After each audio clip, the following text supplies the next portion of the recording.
Hello dear friends, तो आप सभी का स्वागत है एक और शानदार वीडियो में।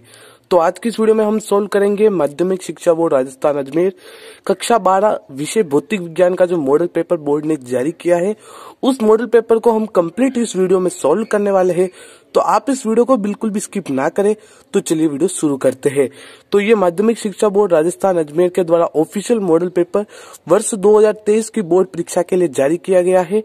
अब की बार आपके पास जो समय है वो है 3 घंटे और 15 मिनट और आपका जो पूर्णांक रहेगा वो रहेगा 56 मार्क्स। तो सबसे पहले हम सॉल्व करते हैं आपके खंड ए यानी कि सेक्शन ए को। तो इसके अंतर्गत आपको बहुविकल्पी प्रश्न दे रखे हैं, प्रश्न संख्या 1 से लेकर 9 तक। तो देखिए क्या है, निम्न प्रश्नों के उत्तर का सही विकल्प का चयन कर आपको उत्तर पुस्तिका में लिखना है। तो क्वेश्चन नंबर फर्स्ट देखिए कि दो आवेशों के मध्य बल F है, उनके मध्य दूरी को 3 गुना करने पर इन आवेशों के मध्य विद्युत बल होगा। मैं आपको इंग्लिश में भी दिखा देता हूं। F is the force between two charges. If the distance between them is tripled, then the force between the charges will be. तो इस क्वेश्चन को मैं आपको सॉल्व कराता हूं। तो देखिए, अपन जानते हैं विद्युत बल क्या होता है, इलेक्ट्रिक फोर्स F। ये आपको पता होना चाहिए 1/4 पाई, या फिर मैं यहाँ पे K लिख देता हूं, K Q1 Q2 divided by R²। ये आप लोगों को पता है, ये हमारा इलेक्ट्रिक फोर्स यानी कि विद्युत बल का सूत्र है। अब हमारा क्वेश्चन बोल रहा है कि यदि हम इनके मध्य की जो दूरी है उनको ट्रिपल यानी कि 3 गुना कर देते हैं तो हमारा बल क्या रहेगा। तो देखो, तो हमारे पास नया विद्युत बल F' ये कितना हो जाएगा, K Q1 Q2। अब हमारे पास R की जगह हम क्या रखेंगे, 3R, क्योंकि हम दूरी को क्या कर रहे हैं, तिगुना। तो ये 3R इसका स्क्वायर। तो चलिए इसे सॉल्व कर लेते हैं। तो क्या रहेगा, K Q1 Q2 divided by 9R²। ये हमारे पास नया फोर्स आया। तो इसको हम दे देते हैं समीकरण नंबर 1 और इसे हम दे देते हैं समीकरण नंबर 2। तो अब हम क्या करते हैं, F' करते हैं। तो K Q1 Q2 divided by 9R² और F यानी इसको हमें डिवाइड में लेना है। तो हम क्या करेंगे, इससे ऊपर ले जाएंगे। तो K Q1 Q2 divided by R² की जगह क्या हो जाएगा, R² upon K Q1 Q2। ठीक है, यहाँ तक आई होप आप मेरी बात समझ गए होंगे। फिर हम क्या करते हैं, K Q1 Q2 से K Q1 Q2 कैंसिल हो जाएगा, R² से R² कैंसिल। तो हमारे पास क्या है, F' upon F it is equals to 1/9। तो F' किसके इक्वल होगा, 1/9F। हमने कुछ नहीं किया है, इसका क्या किया है, यहाँ पे क्रॉस मल्टीप्लाई किया है। तो देखिए हमारे पास नया विद्युत बल कितना होगा, F' it is equals to 1/9F। तो अब हम देखते हैं कि ये कौन सा ऑप्शन है। तो ये ऑप्शन नंबर सी यानी कि से है। तो ये आपका करेक्ट आंसर होगा। आई होप आप इस क्वेश्चन को समझ गए होंगे। चलिए आगे बढ़ते हैं। आपका दूसरा क्वेश्चन है कि दो प्रतिरोध तार A और B एक ही पदार्थ के बने हुए हैं। तार A की कुल लंबाई व त्रिज्या B से दुगुनी है, तो A B के प्रतिरोधों का अनुपात होगा। तो ये क्या बोल रहा है, हमारे पास दो प्रतिरोध तार है, एक A और एक B, दोनों एक ही पदार्थ से बने हुए हैं और जो तार A है उसकी कुल लंबाई व त्रिज्या B से दुगुनी है। तो इस क्वेश्चन का जो आंसर होगा वो होगा आपके ऑप्शन नंबर ए 1:2। अब आप यहाँ पे सोच रहे होंगे कि इसका आंसर तो 2:1 होना चाहिए। तो देखो क्या है, तार A की कुल लंबाई व त्रिज्या क्या है, B से दुगुनी है। तो हमने मान लिया कि B है, उसको आप कुछ भी मान लीजिए। तो A का क्या होगा, दुगुना होगा। तो A और B का अनुपात 2:1 होना चाहिए आपके हिसाब से। लेकिन आपको ध्यान रखना है, जो त्रिज्या होती है वो व्युत्क्रमानुपाती होती है। क्लियर है। तो आंसर आपका 1:2 होगा। आप इसको इस तरह से याद रख सकते हैं। इसके बाद आपका थर्ड क्वेश्चन है, लेंज का नियम देता है। इस क्वेश्चन का राइट आंसर होगा आपके ऑप्शन नंबर बी, प्रेरित धारा की दिशा। इसके बाद देखिए क्वेश्चन नंबर 4 क्या है, चुंबकीय प्रवृत्ति तथा चुंबकलशीलता में सही संबंध है। काफी इंपोर्टेंट क्वेश्चन है और इस पर आपके लघुत्रात्मक प्रश्न भी बन सकता है। तो इसका राइट आंसर होगा आपके ऑप्शन नंबर है XM it is equal to μr -1। XM क्या है हमारे पास, यहाँ पर चुंबकीय प्रवृत्ति है। तो ये आपके राइट आंसर होगा, ऑप्शन नंबर है, आप इसको ध्यान रखिएगा। फिर क्वेश्चन नंबर 5 देखिए क्या है, यदि μ0 तथा एप्सिलॉन 0 क्रमशः निर्वात की पारगम्यता तथा विद्युतशीलता हो तो निर्वात में विद्युत चुंबकीय तरंगों का वेग होगा। तो ये एक सिंपल सा फॉर्मूला है, इसका राइट आंसर है ऑप्शन नंबर ब, CET इक्वल टू होता है 1/√μ0 एप्सिलॉन नॉट। अगर इसको आप सोल्व करेंगे तो इसका आंसर आएगा आपके पास 3 × 10⁸। तो ये इस तरह से आपका क्वेश्चन नंबर 5 था। इसके बाद आपका क्वेश्चन नंबर 6 है कि हमारे पास न्यू आवृत्ति के फोटोन का संवेग होता है। तो ये फॉर्मूला है, अच्छे से याद कर लीजिएगा, ऑप्शन नंबर से hν/c। इसके बाद आगे देखिए आपका क्वेश्चन नंबर 7 है, निम्न में से कौन सा तत्व है वो दाता अशुद्धि है। तो ये ध्यान रखिएगा, जो आपका ग्रुप 15 का एलिमेंट है फास्फोरस, वो आपका क्या है, एक दाता अशुद्धि तत्व है। इसके बाद आगे का क्वेश्चन है क्वेश्चन नंबर 8, प्रत्यावर्ती धारा के एक संपूर्ण चक्र में माध्य धारा का मान कितना होता है। काफी इंपोर्टेंट क्वेश्चन है, राइट आंसर होगा ऑप्शन नंबर है 0। इसके बाद क्वेश्चन नंबर 9 देखिए, 10 सेंटीमीटर त्रिज्या के टोरॉइड में 1000 फेरे है, इसमें 0.1 एम्पियर की धारा प्रवाहित हो रही है, तो टोरॉइड के अक्ष पर चुंबकीय क्षेत्र का मान होगा। ये एक न्यूमेरिकल है, चलिए इस न्यूमेरिकल को अपन क्या करते हैं, फटाक से सोल्व कर लेते हैं और आंसर लेकर आ जाते हैं। देखो हमें क्या दे रखा है, 10 सेंटीमीटर त्रिज्या, यानी कि हमारे पास आर की वैल्यू क्या है, 10 सेंटीमीटर। इसे अगर हम मीटर में कन्वर्ट करना चाहे तो क्या करना होगा, हमें 100 का भाग देना होगा। ये 100 का भाग दे दिया तो हमारे पास कितना आ जाएगा, 0.1 मीटर। ये हमारे पास आर है, ठीक है। इसके बाद 1000 फेरे है, फेरों को हम किससे लिखेंगे, यहाँ पर कैपिटल N इकाई दाई सैकड़ा हजार, 1000 अपने फेरे हो गए। इसके बाद 0.1 एम्पियर की धारा प्रवाहित हो रही है, तो I कितना है, 0.1 एम्पियर। और देखिए तो इसके अंतर्गत अपन को चुंबकीय क्षेत्र का मान ज्ञात करना है।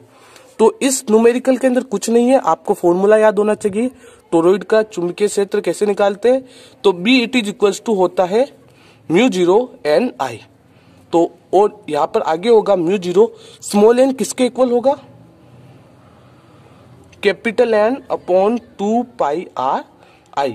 ये आपके एक फॉर्मूला होता है। तो देखिए μ0 की वैल्यू कितनी होती है, 4π × 10⁻⁻7 और नंबर और कितने हैं फेरे के, 1000 इकाई दाई सैकड़ा हजार। और I यानी कि धारा कितनी है, 0.1 एम्पियर।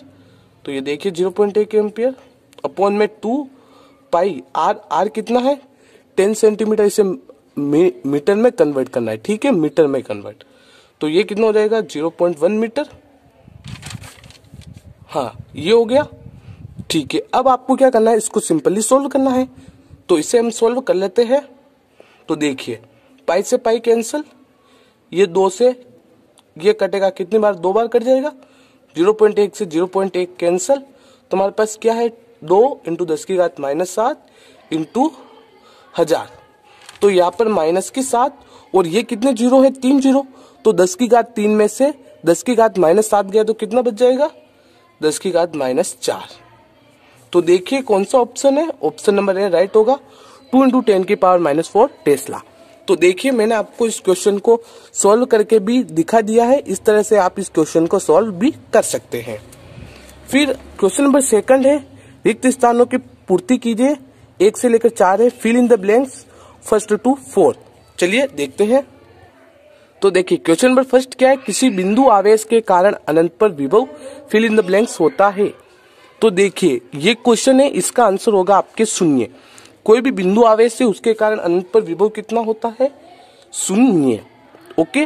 दूसरा क्वेश्चन है, चुंबकन क्षेत्र की तीव्रता का SI मात्रक कितना होता है। SI मात्रक क्या होता है आपको बताना है, तो वो होता है आपके एम्पियर अपॉन मीटर। ये आपके राइट आंसर होगा। तीसरा क्वेश्चन है, पेरेंट बट्टी फिल इन द ब्लैंक्स के सिद्धांत पर कार्य करती है। तो जो पेरेंट बट्टी होती है वो किसके सिद्धांत पर कार्य करती है, बवर धाराएं, बवर धाराएं यानी कि एडी करेंट्स के प्रिंसिपल पर कार्य करती है। क्वेश्चन नंबर 4 है कि ध्रुवण ही वह घटना है जो यह बताती है कि प्रकाश की तरंगें फिल इन द ब्लैंक्स प्रकृति की है। तो ये काफी इंपॉर्टेंट क्वेश्चन है, ध्रुवण ही वह घटना है जो ये बताती है कि प्रकाश की तरंगें अनुप्रस्थ प्रकृति की होती है। अनुप्रस्थ। ओके, आगे बढ़ते हैं। फिर क्वेश्चन नंबर 3 देखिए, ये है निम्न प्रश्न, 1 से लेकर आपके 8 प्रश्न हैं, उसके उत्तर आपको एक पंक्ति में देने हैं। तो पहला क्वेश्चन है विद्युत क्षेत्र यानी कि इलेक्ट्रिक फील्ड ई तथा विद्युत विभव वी इलेक्ट्रिक पोटेंशियल में आपको संबंध लिखना है। तो काफी इंपॉर्टेंट क्वेश्चन है, देख लीजिए। इसका आंसर होगा E, it is equals to minus dv upon dr। ये होता है विद्युत क्षेत्र और विद्युत विभव में संबंध। दूसरा क्वेश्चन है समांतर पट्टिका का नामांकित चित्र बनाइए। तो इस क्वेश्चन का आंसर आप अपनी स्क्रीन पर देख सकते हैं। इस तरह से एक समांतर पट्टिका होती है।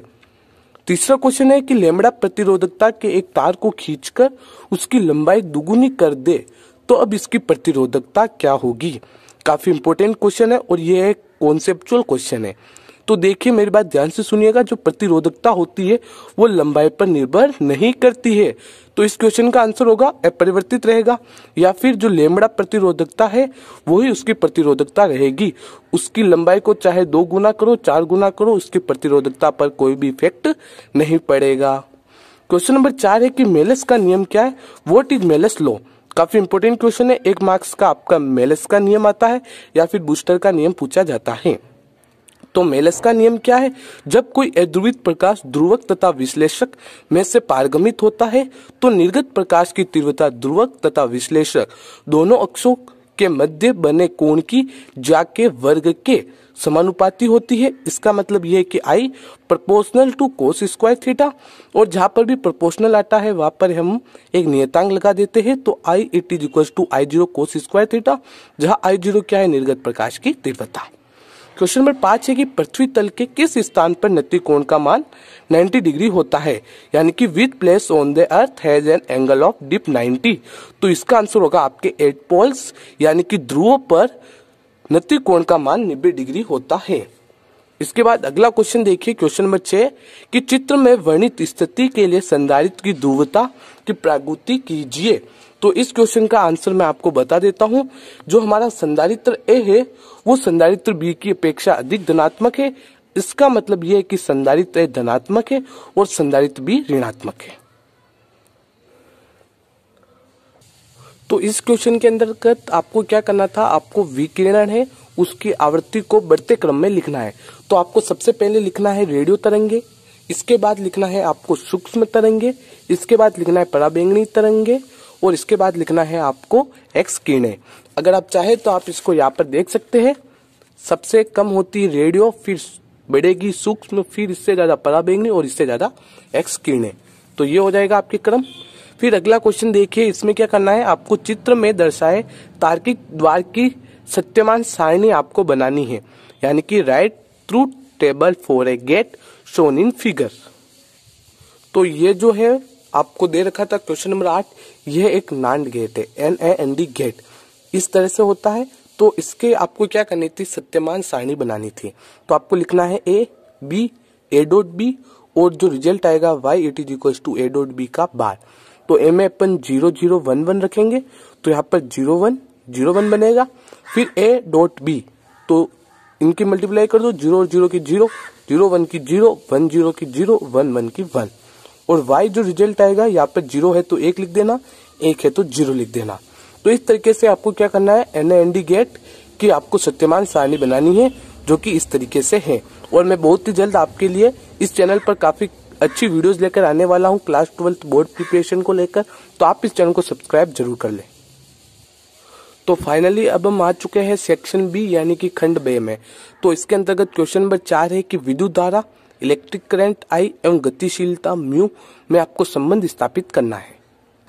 तो यहाँ पर हम देखते हैं मुक्त इलेक्ट्रॉनों की गतिशीलता तथा विद्युत धारा में संबंध। तो देखिए, आपको एक रिलेशन पता होगा, विद्युत धारा और अपवन वेग में संबंध क्या है, I it is equal to NeAVD।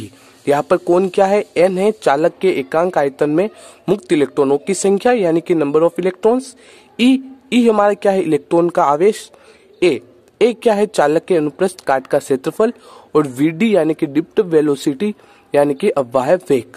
परंतु आपको गतिशीलता की परिभाषा पता होगी।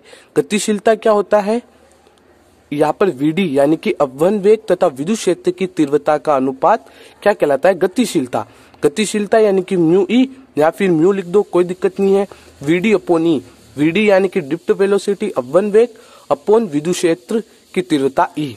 तो यहाँ से हमें VD क्या मिल जाएगा? क्रॉस मल्टीप्लाई कर दो इसकी इससे, तो ई म्यू ई। ठीक है, यहाँ पर म्यू की जगह म्यू लिख देना, कोई दिक्कत नहीं है। फिर हम क्या करते हैं, VD का मान हमारे पास जो समीकरण एक आई है उस समीकरण के अंदर अपन रख देते हैं। तो I it is equal to NEA, VD की जगह हम क्या लिखेंगे? म्यू ई और ये कैपिटल ई। ठीक है, तो I it is equal to क्या हो गया? NEA म्यू ई और ये कैपिटल ई। ठीक है, तो इस तरह से आपको क्या करना है? गतिशीलता और विद्युत धारा में संबंध बताना है। यहाँ पर आप म्यू ई की जगह म्यू लिख दो तो भी कोई दिक्कत नहीं है, क्योंकि क्वेश्चन में हमें गतिशीलता को म्यू से देखा रखा है। तो I it is equal to NEA mu और ये कैपिटल ई यानी कि विद्युत क्षेत्र की तीव्रता। तो ये संबंध हो जाएगा आपकी गतिशीलता और विद्युत धारा में संबंध। अगला क्वेश्चन देखिए। अगला क्वेश्चन आपके एक क्या है? न्यूमेरिकल है। देखिए क्या है कि संलग्न चित्र में प्रदर्शित परिपथ में प्रतिरोध X का परिणाम ज्ञात कीजिए, जबकि 5 ओम प्रतिरोध में कोई विद्युत धारा प्रवाहित नहीं हो रही है। यहाँ पर आपको साफ बता रखा है कि जो आपको चित्र है उसके अंतर्गत आपको प्रतिरोध X का मान निकालना है, और जो ये 5 ओम का प्रतिरोध है इसमें कोई भी धारा प्रवाहित नहीं हो रही है। तो यहाँ पर आपको ये क्या दिखाई दे रहा है? जरा सोचिए, ये हमारा एक व्हीटस्टोन सेतु है, क्योंकि इसके विकर्ण में कोई भी विद्युत धारा प्रवाहित नहीं हो रही है। तो अब अपन क्या करते हैं, ये जो चित्र है उसको थोड़ा सिंपल करते हैं, और फिर हम क्या करते हैं, हमें जो प्रतिरोध X का मान ज्ञात करना है उसको अपन ज्ञात करते हैं। तो अब हम क्या करते हैं, जो हमें चित्र दे रखा था उसको हम थोड़ा इजी करने की कोशिश करते हैं। तो मैं यहाँ पर एक रफली डायग्राम बना रहा हूँ। ये इस तरीके से, ये हमारा विकर्ण दे रखा था, ये बिंदु क्या है? B और ये बिंदु D।